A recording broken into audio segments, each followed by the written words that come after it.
bring him in my house? You think I'm playing with you? Why did you bring him in my house, man? Now, this guy, he's putting this woman out. He's putting this girl out, man, with her baby, man, just putting them out because he found out she was cheating and brought a dude in his house. Now, the crazy thing is, GMB sent me this. This is for real. G actually knows the guy. You know what I'm saying? So this is for real. G actually personally knows this guy, man. GMB does. And so I felt comfortable add this because I knew it was thorough, man. And I just want y'all to understand, brothers, that this is what happens. You cannot take a woman into your home if she ain't kicking down no paper.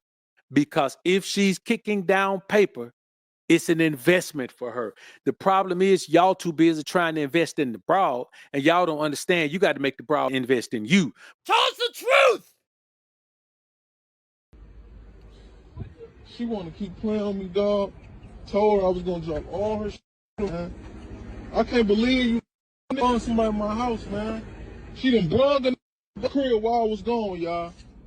All her, look at all this. All this finna get thrown out. This finna get thrown out.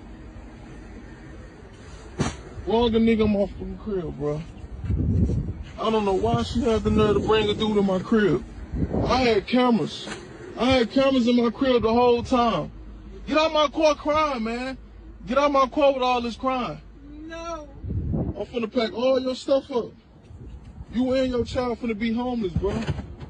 You and your child. Let me tell y'all something, brothers, and it's real, man. You cannot afford to invite a woman and her child into your home. You are not that child's father. You're not. And if you do it, you are a simp. You are a simp, period. And I'm not even shooting you down, telling you, hey, man, you're beneath me and you're this. Listen, I have dealt with a woman who had a kid. And I am telling you, it is never what you think it is. It'll never be like you having your own kid. It'll never be like her kid being your kid. It never will. So when it gets to this point right here, you've crossed the line you shouldn't have crossed. You have crossed the line you shouldn't have crossed. Because one thing that happens, 9 times out of 10, when y'all take these women in their chair and they don't have nothing.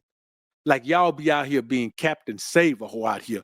Find a woman, she ain't got nothing. She got kids, got nothing. And then you just take her in and you just save her. Save her from what?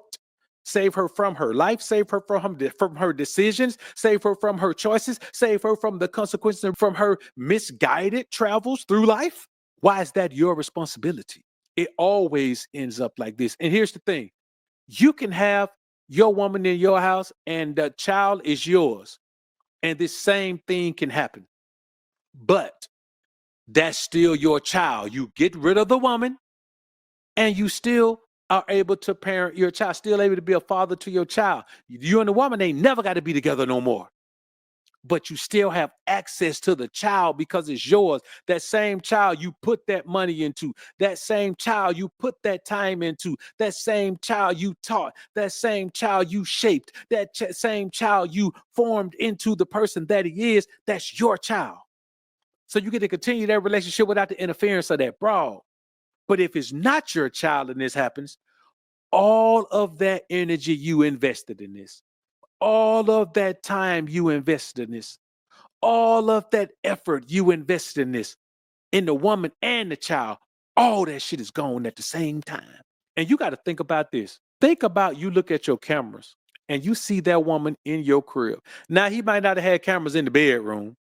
You know, he might not have cameras in the bedroom, but 9 times out of 10, when a woman get it in like that, the dude that's coming to your crib, they don't make it to the bedroom. That's the dude she really want to be with. And I'm telling y'all like this, man. I'm telling y'all like this. And I want y'all to understand. 9 times out of 10, I can't say 10 times out of 10 because that would be, I just can't say 10 times. It may be 10 times out of 10, but 9 times out of 10, if a woman already has a child, but she has nothing, and she needs to come live with you, you are not the man ultimately that she wants. You're not that guy. But here's the problem. The man she wants won't deal with her if she has nothing. You will. Now when you bring her into your home, now she has something. And now she can deal with that man. That's why he comes to your house. because now your house is her house.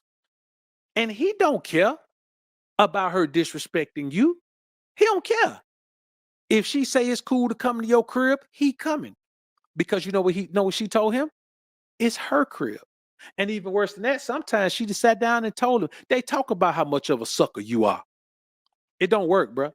So let's listen to Larenz Tate, man, and his wife talk about something. Now, there's a couple of things we're gonna break down in this, but the main thing we're gonna break down is how he says it's a thrill that they got 4 boys. All 4 boys that his wife has are his sons. He's gonna tell you how great that makes family. Well, see, if the child ain't yours, y'all aren't a family. Let me tell you something, bro. If a woman has a child by somebody else and you bring that child into your home, it's still a broken home. There's a circle of life. Mother, father, child.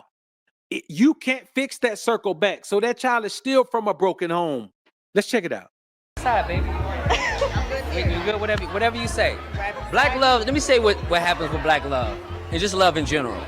As a man, follow what the woman says. You know what I'm saying? If she says she sits there, she stands there, wherever it is. We follow what the beautiful queen has to say. Now, I want y'all to. Now I know what y'all think about that. Let me go ahead and break this down before y'all embarrass yourself putting in there saying he a simp. Man, that ain't no simping. That's actually some pretty dope pimping right there. Them pimp principles. And I'll tell y'all why it's pimp principles right now. Y'all might want to write this down. If you notice, when he said we listen to the woman, he referenced little simple shit. Like, baby, where you want to stand? What side you want to stand on? Let her have that. That's nothing. That don't affect your life. That's little simple shit. That's something you don't even want to have to think about. When you stand up there, you see how he didn't know? He like, where you want to stand at? We don't even think about that because he's Larenz Tate. She's his wife, Thomasina. We don't know her. She don't never be on no red carpet nowhere unless she with him. He's the star. So he's used to being places by himself being interviewed. Let your woman decide what side she want to stand on. That ain't got nothing to do with your life, your career, your bills, your will, your bank account, your nothing. You control all the major shit. But when it comes to simple things like that, and you see how she responded to it, now I'll tell you something. If you didn't hear it, the first thing she said when they figured out where they were going to stand, she said, right here beside you, right here beside you. So it really didn't matter to her. But he gave her that. We're going to listen to the pretty woman. If she want to stand right here, we're going to let her stand right there. She took time to get dolled up, to look her best, to be there with him. Man, we talking about, man, they in their 40s, damn near 50, maybe 50. And he gave her that. Man, give your woman that little simple shit right there. You ain't got time to think about none of that, no way. You let your woman decide what the hell she gonna cook. She know what you eat. She know what you don't eat. Let her cook whatever she gonna cook. You let your woman decide what color. Now this, if you got a woman, like this is his wife. If you got a woman in that position, man, you let her decide what color curtain she gonna hang up. What color she gonna paint the room. You don't care nothing about none of that. When the last time you walked to your house and looked at the paint on the walls? I'm just looking at the paint on my wall now because I just said it. I never look at the paint on the walls, bruh. I never look at the curtains. I don't care nothing about them. Even when I open them or close them, I don't think about them. So you give your woman those little small things, man, and let her have them. Let's get back into this, man. What is the most impactful form of black love in your life? Family, black love. We have 4 beautiful sons, and sharing that love with them is like no other. Being an example of how to love each other, especially when your children are watching. You know, we are the example, and we have to set that. And it's just a beautiful thing. Being parents is, to me, the best thing that's ever happened to me, aside from being with my beautiful queen. Let me tell you something, bro. When you look at that woman looking at his lips, she ain't looking nowhere. She ain't looking at the mic. She ain't looking nowhere. She looking at, she it's like she can see the words coming out of his mouth. She respects what he's saying so much, she want to watch the words come out of his mouth. She looking right at his mouth, bruh.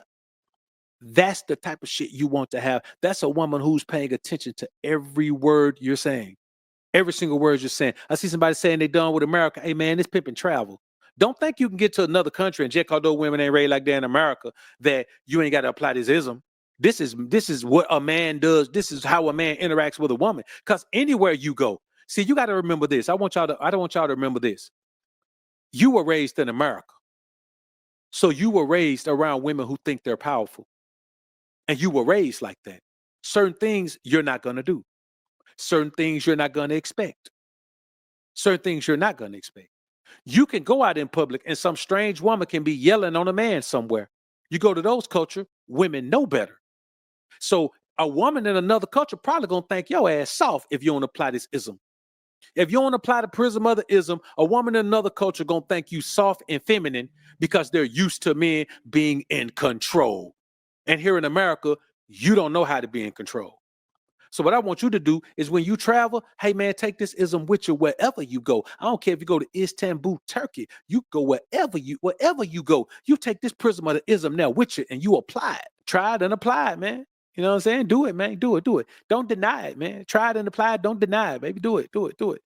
So I want y'all to understand, man, this man right here is simply saying the thrill of parenting that he talking about only happens if you are the father and she is the mother of the children, because you can't love another man's child the way you would love your own. So that woman is always going to have more love for that child than you have for that child. And also, she's going to have more love for that child than she could ever have for you. So if you invite a woman and her child into your life, nigga, you come third in your own house now. If she got 2 children, you come fourth. God forbid she has 3. If she got 3 children, you come 5th. Because the woman gonna put her children before you. She gonna put herself before you. And you gonna come last. Why would you do that to yourself? Why would you do that to yourself, man? Don't do it, brothers. Don't do it. Don't do it, man. Don't put yourself in that cross, man. It ain't worth it. It ain't worth it. God meant for a man and a woman to have children together. It was never intended. It is not godly or righteous or any of that for you to invite a woman with another man's children into your home and try to replace that man as the parent of those children. Actually, it's the most simptastic thing that you could ever do. So don't do it. Don't you want this experience where you and your wife raise these kids together and they're your children and her children? They look like you and they look like her and they act like you and they act like her, and one of them looks more like her and another one looks more like you. And don't you want that experience, man? If you're going to talk about having children, why would you think about even trying to be a father to a child that you didn't produce? It didn't even come out of you. You pretty much what you're doing is taking care of a mature versions of another man's nut. That's what you're doing. You took another man's seed and say, let it grow and I'll take care of it. That man planted his seed, and when it grew, you're taking care of that man's seed, man. That's what it is. That's all it is. We call it seed. We call it plant your seeds. Sometimes we call our kids our seeds. Why? Because that's what they are. Stop cheapening the experience for yourself in America because women made bad decisions, brother. Don't do it. Don't do it.